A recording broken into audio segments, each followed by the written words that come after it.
Bem, para você que é servidor público federal e entrou antes de fevereiro de 2013, já deve estar sabendo que esta é a última semana para migrar para o regime de, de previdência complementar, né, o chamado RPC. Né?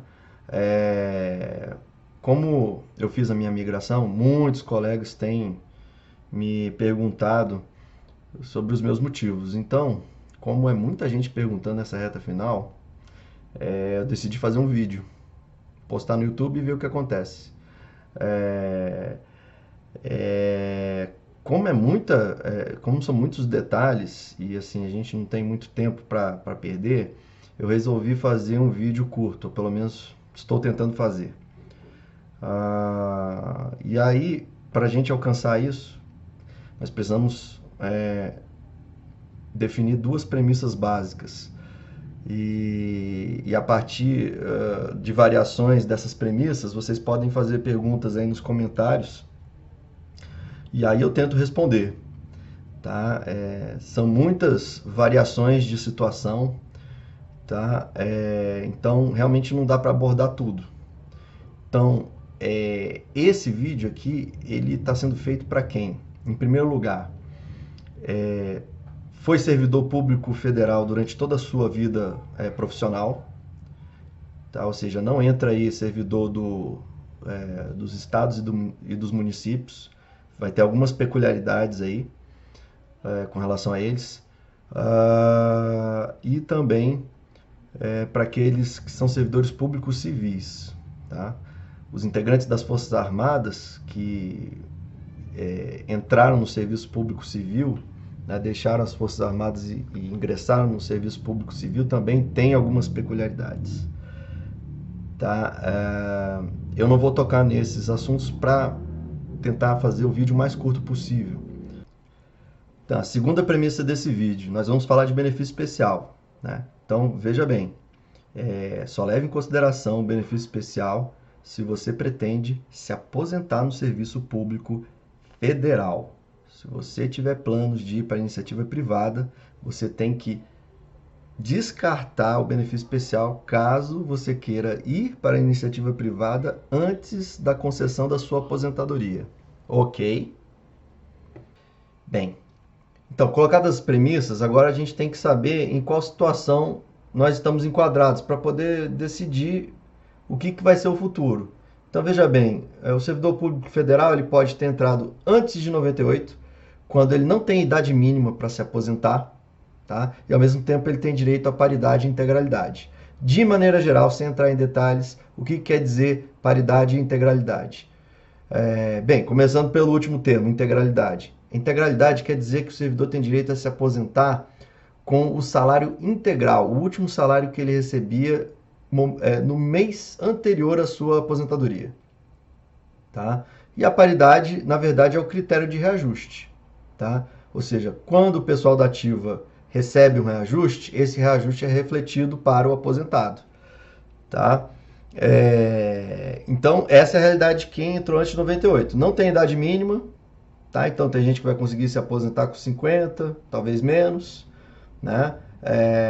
E se completar o tempo de contribuição, que é 35 para homem e 30 para mulher, se aposenta com os proventos paritários e integrais.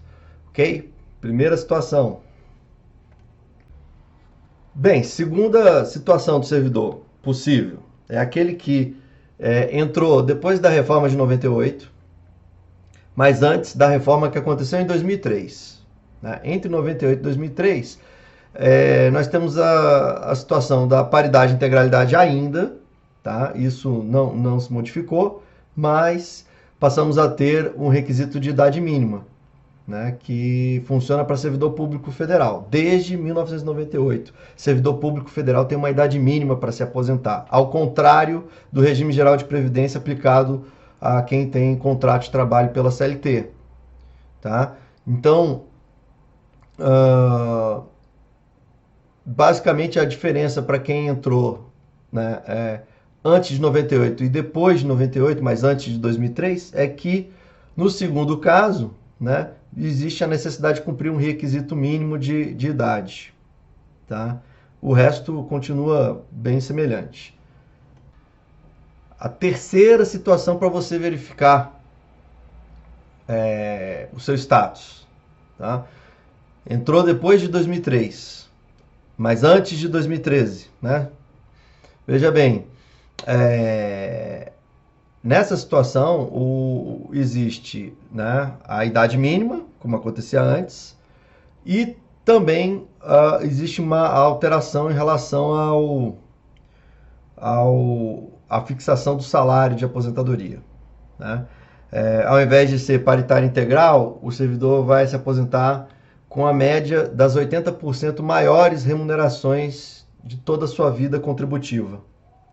Tá? Não é paridade nem integralidade, né? Existe aí uma certa redução, porque naturalmente os primeiros salários serão menores e, portanto, vão reduzir o salário em relação a quem tem o direito à integralidade. Agora, a questão do reajuste é importante de destacar. Tá? O reajuste de quem está na paridade, veja bem, paridade é um critério de reajuste. Ou seja, o aposentado que recebe pela paridade só ganha o aumento se o pessoal da ativa também ganhar. Tá? E isso em relação àquelas parcelas que são levadas para a aposentadoria, que tem toda uma outra história a respeito. Tá? Então, algumas gratificações por função, etc., acabam não se comunicando com a aposentadoria. Para quem recebe subsídio, por exemplo, né, ou então o vencimento básico, assim, os vencimentos básicos ou subsídios se comunicam, mas não parcelas indenizatórias, gratificações de maneira geral. Tá? E no caso de quem está pela média, né,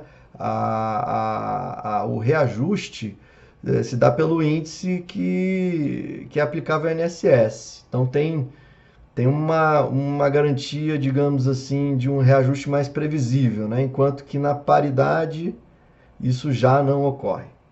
Tá? Então, o critério de reajuste é a paridade, lá atrás, antes de 2003, e o outro vai ser o índice aplicável, que vai incidir sobre a média das 80% maiores contribuições. Beleza? E a última situação, a quarta situação, né, de servidor público federal, aqueles que ingressaram depois de 2013, depois que foi instituído o Fundo de Previdência Complementar aplicável aos servidores públicos federais.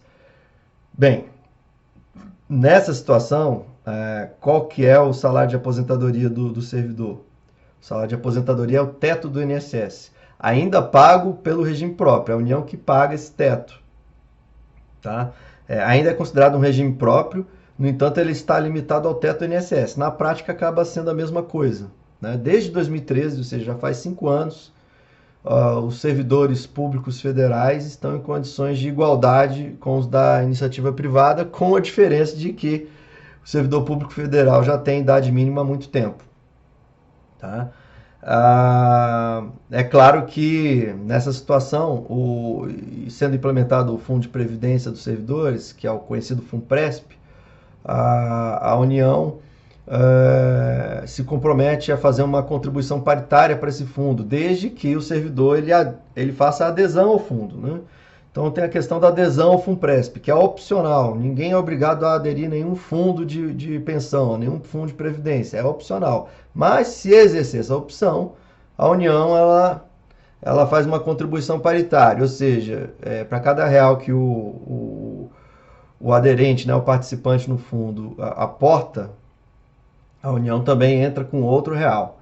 Tá? Isso até é limitado a 8,5%, muita gente já deve ter ouvido falar a respeito disso. E aí o que vai ser a aposentadoria do servidor? Vai ser o teto do INSS mais o resultado de investimentos próprios, entre eles o FUNPRESP. Tá? Entre eles um FUNPRESP que tem esse benefício aí da contribuição paritária. Então, basicamente, o que aconteceu a partir de 2013 é que se deu um piso bem rebaixado, que na verdade é o teto, né? É o teto do INSS, que todo mundo sabe, a depender do estilo de vida da pessoa, e dependendo das responsabilidades que ela tenha, é longe de ser suficiente para ter uma velhice tranquila. Tá? Beleza? Então são as 4 situações. E agora a gente vai partir para os finalmente. Aliás, para os fatores, né, que tem que ser analisados para migração. Pois é, agora estamos falando de migração.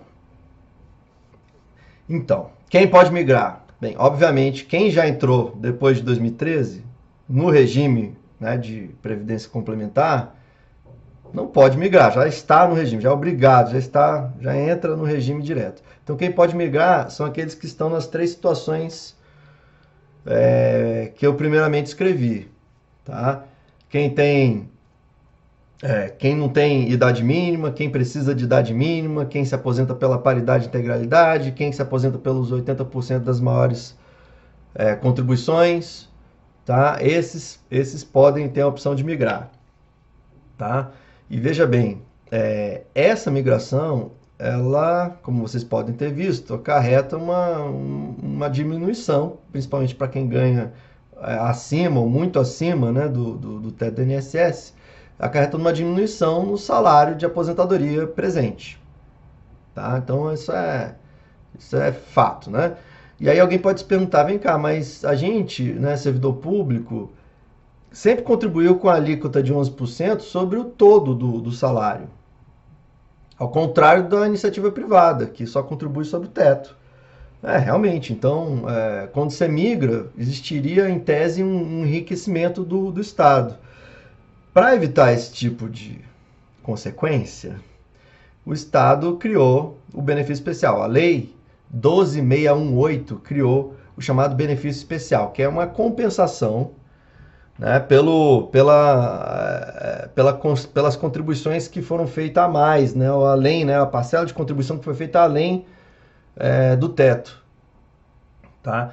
Então, o que a Lei 12.618 fez? Se eu não me engano, lá no artigo 3º, ela criou uma fórmula, né, para que se estabelecesse uma parcela que seria incorporada ou que seria adicionada, né, acrescida ao teto do INSS na hora do servidor que migrou se aposentar, né, na hora em que ele se aposentar. Então, eu não vou entrar em detalhes no cálculo do benefício especial, se você entrar no site do FUNPRES, por exemplo, fazer a busca do benefício especial na internet, você vai encontrar muita informação, mas falando assim, de maneira muito básica, o benefício especial é resultado é proporcional ao tempo de contribuição que você teve, né, no regime anterior a 2013, né, e também proporcional às suas médias salariais. Então eles pegam também 80% das médias salariais, a média das 80% maiores contribuições, né, ou salários de contribuição, e multiplicam por um fator que é calculado de acordo com o tempo que você contribuiu.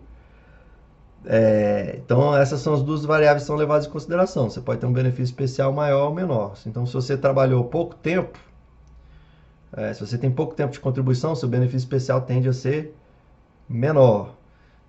Se você tem muitos salários de contribuição de pequena monta, assim, você era de um cargo que pagava, sei lá, 2 salários mínimos, e aí você ficou muito tempo nesse cargo, e depois foi para um cargo que pagava 10 vezes mais, bem, a sua média vai acabar sendo impactada por esse histórico, a não ser que essas remunerações pequenas se encaixem nas 20% menores que acabam sendo descartadas.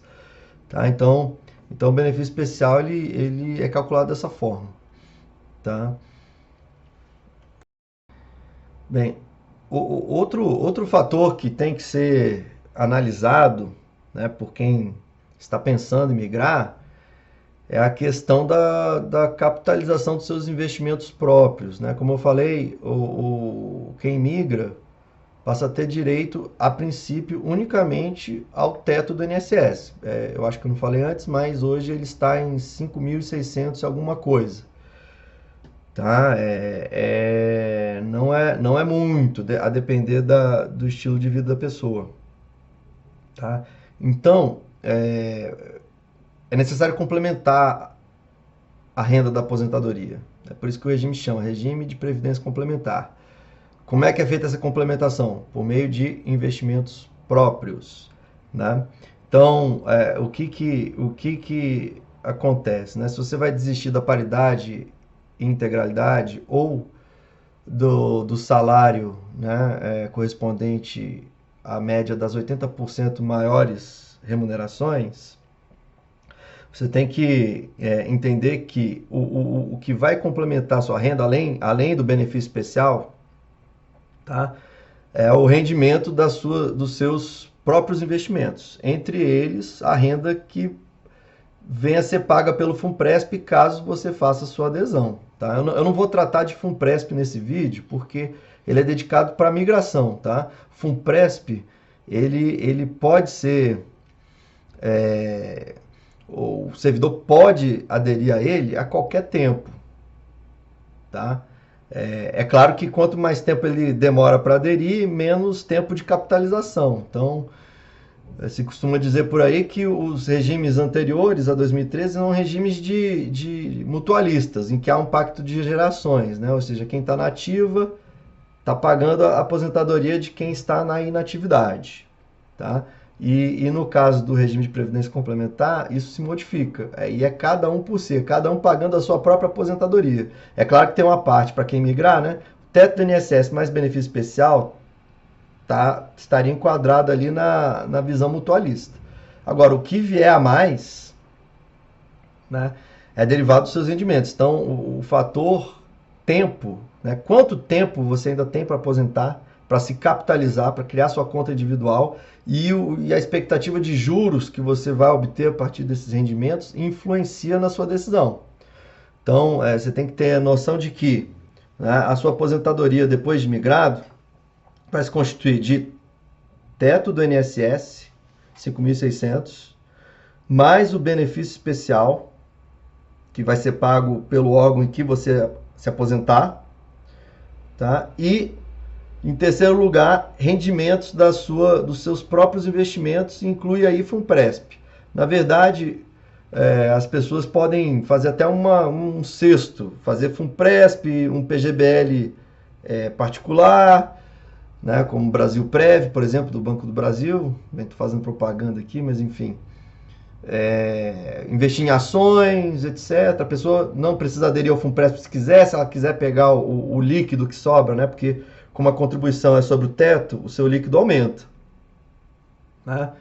E aí esse líquido, você decide o que vai fazer. Se você vai deixar no Funpresp, se você vai comprar ações, se você vai deixar em tesouro direto, se você vai comprar CDBs, né, e reinvesti-los, debêntures. Bem, tem várias opções de investimento no mercado financeiro. Tá? Não vou falar delas agora, mas é uma coisa que você tem que levar em consideração. Se você acha que a soma, em resumo, né, se você acha que a soma de teto, benefício especial e rendimentos extraídos de investimentos são capazes de superar ou de igualar o que você vai ganhar na paridade, integralidade ou na média dos 80% maiores salários, aí tá tranquilo você migrar. Tá? Agora, é claro que não é uma conta muito fácil, porque depende ainda de expectativa, porque as regras que estão hoje propostas, para quem está nas três situações, podem mudar. Assim como quem está inserido no regime de previdência complementar. Tudo pode mudar. Já ficou provado que ninguém tem direito a regime previdenciário e que segurança jurídica é algo que, em tema previdenciário,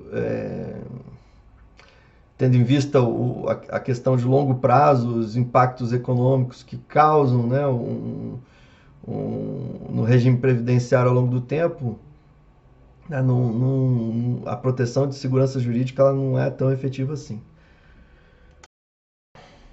Bem, beleza. Agora vamos lá. Riscos. Os riscos. Tá, você decidiu migrar. Quais são os riscos que você corre? Bem, são muitos, mas eu vou resumir em dois. Né? A gente falou de benefício especial e a sua capitalização dos seus investimentos. Né? Então, pois é, os riscos estão associados a esses dois componentes. Tem muita gente que está discutindo ou está se questionando se uma vez, né, migrado, o benefício especial que está lá previsto para ser ganho pode ter sua metodologia de cálculo modificada. Será que a lei 12618 pode ser modificada de maneira a impactar negativamente o seu benefício especial? Bem, sendo lei ordinária, muita gente diz que é até mais fácil mudar nessa regra do que a Constituição. No entanto, existem vários pareceres jurídicos, inclusive de gente da alta administração, que diz que o benefício especial ele é um ato jurídico perfeito, que ele é resultado de um pacto entre quem decidiu migrar e o Estado que fez essa oferta. Então teria uma natureza contratual. Aí eu tendo a acreditar que é a mesma, que é sim. Por quê? Porque o benefício especial é resultado de uma decisão que, de acordo com a lei, é irretratável e irrevogável. Como é que o Estado ele oferece uma opção para o servidor, dizendo que essa opção ela é irretratável e irrevogável, e depois ele muda as regras do jogo?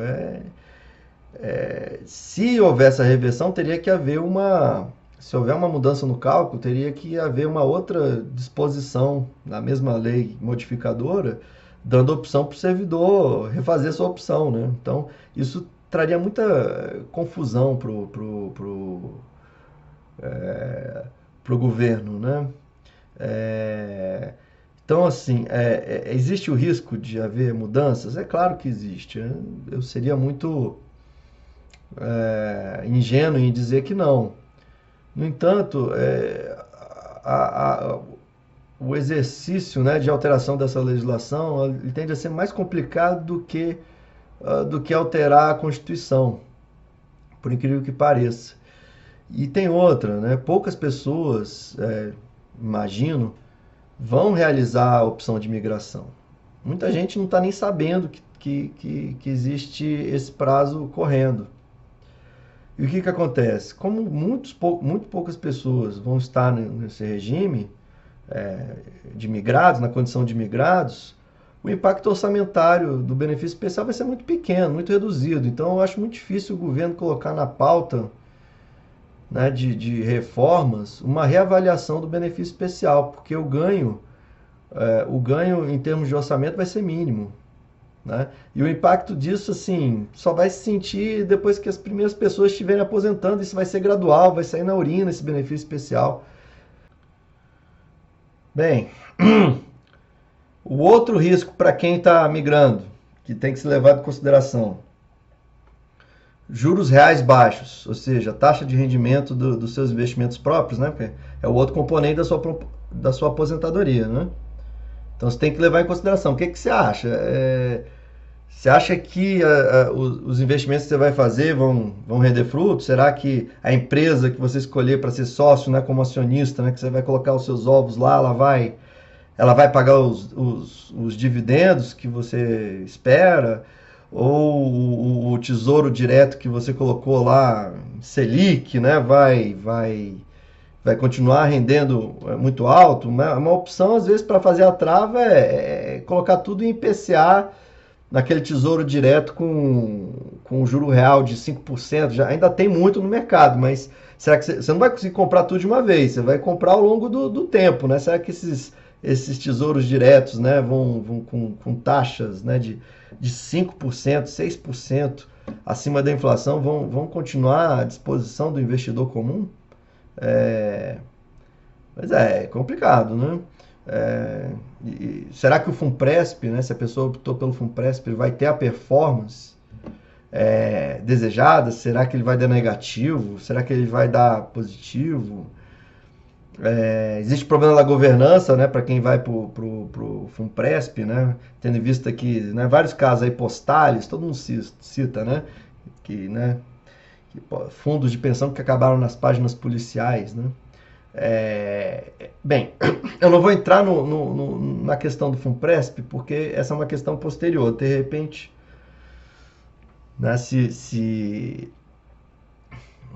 eu tiver tempo, eu posso fazer considerações a respeito, mas essa é a questão dos rendimentos, é um ponto que tem que ser levado em consideração antes de fazer a migração. Se você acha que tem capacidade para extrair rendimento, hoje é possível. Mas a pergunta que você tem que se fazer é se amanhã será possível. Muita gente está apostando numa economia de juros baixos, uma economia brasileira com juros baixos no futuro, né?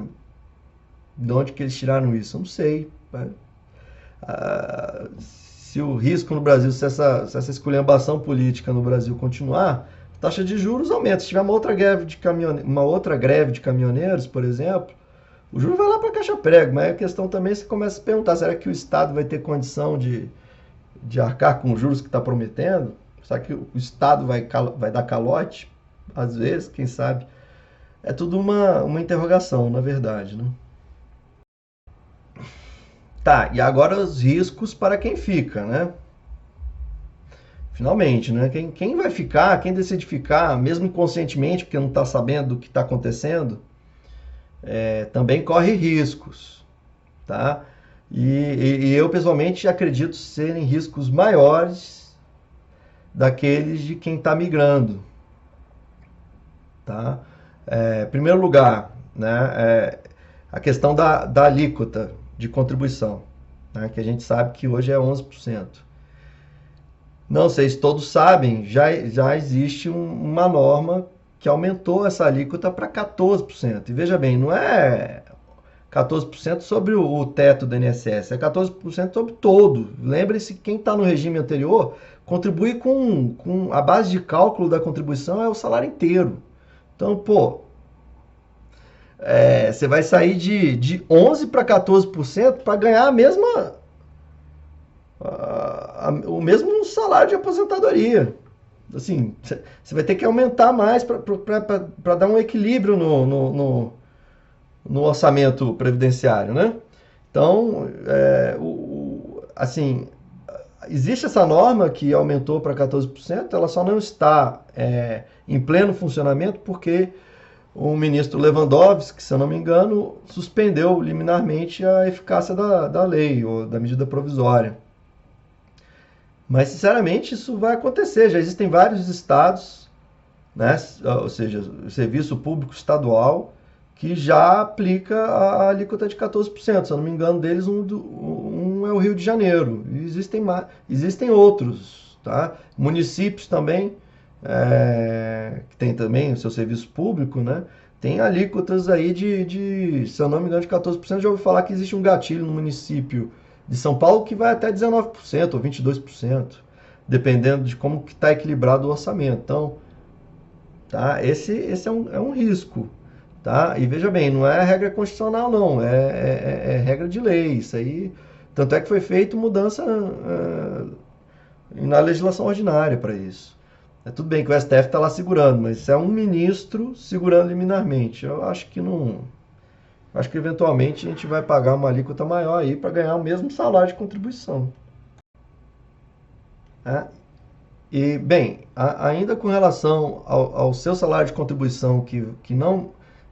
Ou seja, o salário de contribuição de quem não vai migrar, tá?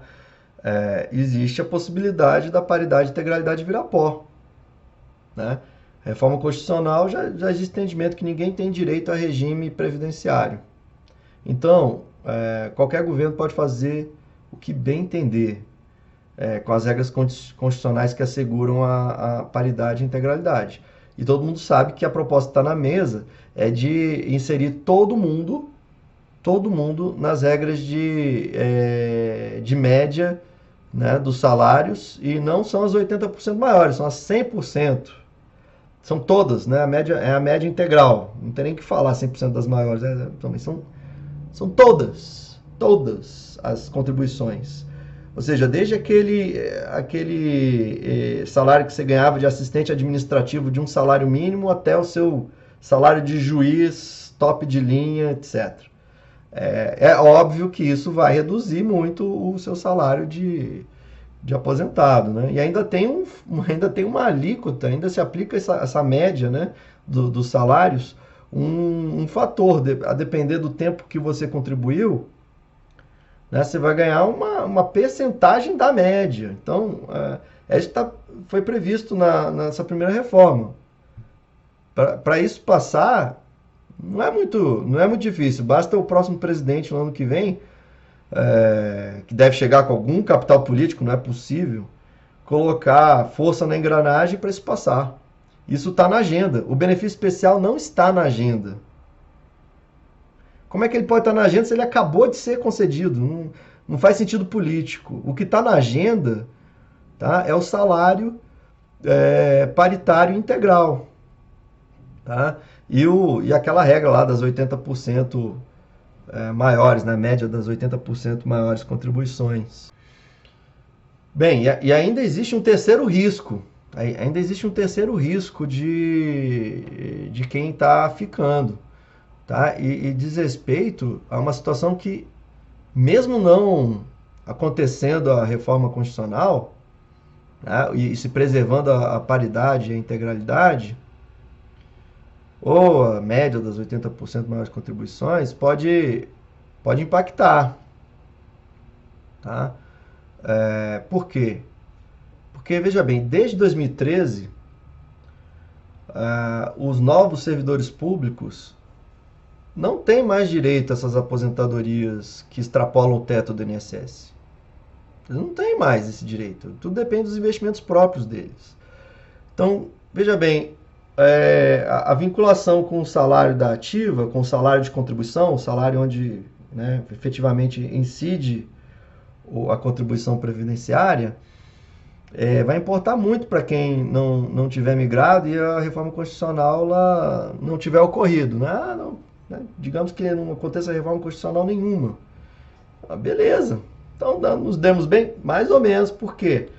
Porque quando você se aposentar, né, pelo regime de paridade e integralidade, o seu salário só vai ser ajustado se houver reajuste para ativa, no salário em que eles contribuem. Veja bem, como eles já contribuem só sobre 5.600 e pouco, vocês acham que eles vão lutar por parcelas, né, que beneficiam os aposentados da paridade e integralidade? O que eles vão fazer? Eles vão lutar por parcelas que não entrem nesse cálculo.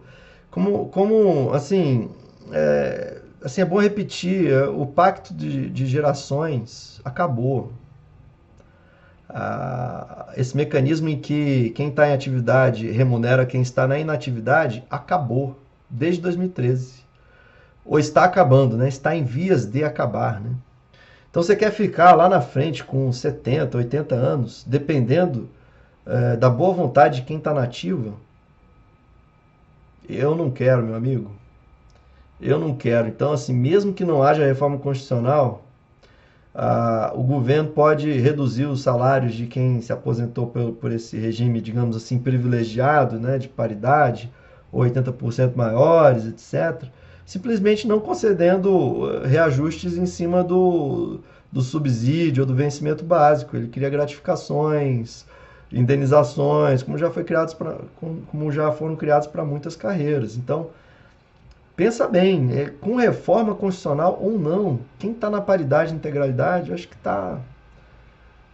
eu acho que está bem comprometido no futuro, se parar para pensar, viu? Não vai ter gente disposta na ativa a lutar por aposentado do serviço público. Veja se você está alinhado com esse pensamento. Se você estiver alinhado com esse pensamento, eu acho melhor você migrar. Se não, fica onde está. Aí daqui a uns 30 anos a gente volta a conversar. Valeu?